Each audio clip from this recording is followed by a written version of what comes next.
आज पूरे देश भर में जो लोग किसानों के समर्थन में उपवास पे बैठे हैं उनको भी, और जो लोग किसानों के समर्थन में बैठे हैं किसी भी वजह से उपवास चाहे ना कर पाए उनको भी, सब लोगों को मेरा नमस्कार, सबको मेरा प्रणाम।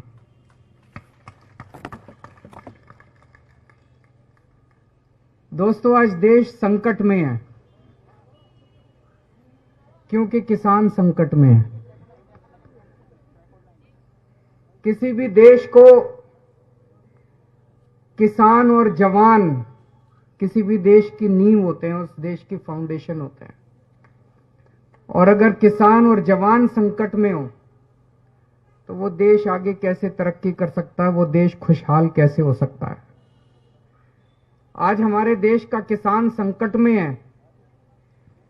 जिस किसान को खेतों में होना चाहिए वो इतनी कड़कती ठंड में धरने पे बैठा है। लेकिन मुझे खुशी इस बात की है कि आज पूरा देश किसान के साथ खड़ा है। देश भर में फौजी किसान के साथ खड़े हैं, जवान किसान के साथ खड़े हैं, खिलाड़ी किसानों के साथ खड़े हैं, बड़ी बड़ी बॉलीवुड की हस्तियां किसानों के साथ खड़ी हैं, वकील किसानों के साथ खड़े हैं, डॉक्टर किसानों के साथ खड़े हैं। देश भर से जो खबरें आ रही हैं, लोग चाहे सिंगू बॉर्डर ना पहुंच पाए हों, लेकिन आज न जाने कितने अनगिनत लोगों ने, लाखों करोड़ों लोगों ने अपने घर पे उपवास रख के किसानों का समर्थन किया और उनके लिए प्रार्थना किया। आम आदमी पार्टी शुरू से किसानों के साथ है, किसान आंदोलन का समर्थन करती रही है। आज देश भर में कोने कोने में आम आदमी पार्टी के कार्यकर्ताओं ने या तो अपने घर पे और या सामूहिक तरह से कहीं ना कहीं इकट्ठे होकर उपवास किया, किसानों का समर्थन किया। और जब जब जरूरत पड़ी हम लोग बिल्कुल चट्टान की तरह खड़े होकर हम लोगों ने किसानों का समर्थन किया।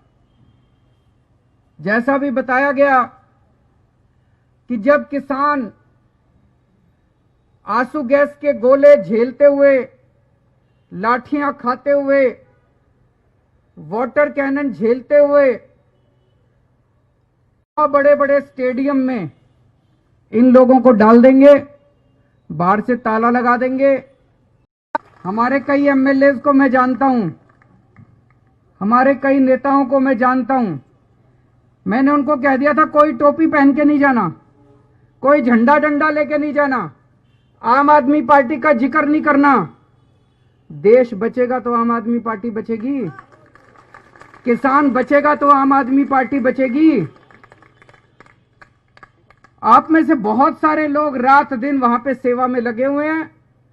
आप भी सेवादार बन के गए और मैं भी सेवादार बन के गया, बिना किसी आम आदमी पार्टी का सिंबल लिए मैं भी वहां पे सेवा करने के लिए, किसानों की सेवा करने के लिए गया। तो ये लोग बहुत नाराज हो गए। पिछले हफ्ते जब इनका आंदोलन था, एक दिन मैं भी एक दिन वहां जाना चाह रहा था, लेकिन इन्होंने मेरे दरवाजे बंद कर दिए सक्सेसफुल हो, और आज उपवास के ऊपर सारी आम आदमी पार्टी बैठी है। यह आंदोलन बहुत पवित्र है। आप लोगों ने देखा होगा किस तरह से बिल्कुल अहिंसा पूर्वक, कोई किसी तरह की कहीं हिंसा नहीं है। इन्होंने लाठियां खाई, हाथ नहीं उठाया। चीन और पाकिस्तान के एजेंट हैं ये जो किसान बैठे हैं ना, इन्हीं लोगों के भाई। और आप ये सोच के देखो कितने ऐसे किसान हैं देश भर में, एक ही आदमी के दो बेटे, एक किसान बन गया और एक जवान बन गया। गलत तो नहीं कह रहा जी? ऐसे बहुत सारे लोग हैं, कितने परिवार हैं, एक बेटा फौज में और एक बेटा खेत में। अब जब वो फौज में बॉर्डर के ऊपर उनका बेटा सुनता है कि मेरे भाई को आतंकवादी कहा जा रहा है, जब वो सुनता है मेरे पिताजी को आतंकवादी कहा जा रहा है जो यहां सिंघू बॉर्डर पे बैठे हैं, तो उसके दिल पे क्या गुजरती होगी? ये सही नहीं हो रहा। जितने लोग ये राजनीति के तहत किसानों को गालियां दे रहे हैं, किसानों को भला बुरा बोल रहे हैं, मैं उनसे हाथ जोड़ के अपील करना चाहता हूं, ये बंद करें, गंदी राजनीति करना बंद करें। दूसरा, अभी जैसे काफी विस्तार में आपको समझाया गया, ये कानून केवल किसानों के खिलाफ नहीं है, ये कानून इस देश की आम जनता के खिलाफ है। इस कानून के आने से बेइंतहा महंगाई बढ़ेगी। इस कानून के अंदर महंगाई बढ़ने का लाइसेंस दिया गया। महंगाई बढ़ना एक तरह से कानूनी जामा पहना दिया गया। मैं प्याज की जमाखोरी कर रखी है, करते हैं कि नहीं करते? महंगाई क्यों होती है? महंगाई इसलिए होती है, कुछ लोग सारा प्याज खरीद के जमा कर लेते हैं अपने स्टोर में, मार्केट में प्याज नहीं आता, मार्केट में प्याज की तंगी हो जाती है, इसलिए प्याज महंगा हो जाता है। दाल क्यों महंगी होती है? कुछ चंद पैसे वाले में जब दाल आती है तो दाल सस्ती हो जाती है। यही करती है सरकार। अब इस कानून में लिखा है कि कोई भी आदमी कितनी भी जमाखोरी कर सकता है, ये अलाउड होगा। अभी तक जमाखोरी करना कानून में भी अपराध माना जाता था और शास्त्रों में भी पाप माना जाता था। किसी भी धर्म के शास्त्र उठा के देख लो, भाई साहब कहते थे जमाखोरी करना पाप है। पाप मानते थे नहीं मानते थे? कानून में कहते थे अपराध है। तो जिन जिन लोगों के पास पैसे हैं वो तो 2-2, 3-3 साल तक सामान स्टोर करके रख लेंगे। कितनी महंगाई हो जाएगी, कितनी महंगाई हो जाएगी। तो इस कानून में लिखा है कि अगर 1 साल में महंगाई डबल हो जाएगी तभी रेड मार सकती है सरकार, नहीं तो रेड नहीं मार सकती। मतलब किसी, मेरे को पता भी है, मैं मुख्यमंत्री हूं, मेरे को पता है दाल के दाम बढ़ रहे हैं और इस आदमी ने स्टोर कर रखा है, अब मेरे हाथ काट दिए, मैं रेड नहीं मार सकता, उसकी दाल बाहर नहीं निकाल सकता।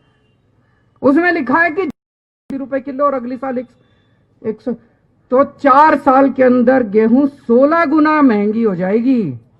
16 गुना महंगी 4 साल के अंदर। समझ रहे हो आप लोग? ये कानून में लिखा, इतनी महंगाई हो जाएगी, इतनी महंगाई हो जाएगी, भाई साहब तनख्वाह बढ़ेगी नहीं, बच्चे पालने मुश्किल हो जाएंगे। तो ये पूरा कानून किसानों के खिलाफ है, आम आदमी के खिलाफ है, केवल और केवल कुछ चंद पूंजीपतियों को फायदा पहुंचाने के लिए कानून लाया गया। तो मेरी सब लोगों से गुजारिश है, ये मत सोचना कि किसानों पे एहसान कर रहे हो, कोई एहसान नहीं कर रहे। ये कानून अगर आ गए, सारे के सारे लागू हो गए, लागू तो हो गए, ये बंद खत्म नहीं हुए। किसान बड़ा एहसान कर रहे हैं तुम्हारे ऊपर, जो बैठे हैं वहां पे। इस देश के लोगों पे किसान एहसान कर रहे हैं, जो कह रहे हैं ये कानून वापस लो। तो अपने को सबको इसकी खिलाफत करनी है। आज आम आदमी पार्टी एमएसपी गारंटी देने वाला कानून इस देश के अंदर लाया जाए। आज पूरा दिन मैंने भी, आम आदमी पार्टी के कार्यकर्ताओं ने देश भर में उपवास रख के इन किसानों की मांगों के समर्थन में प्रार्थना की है।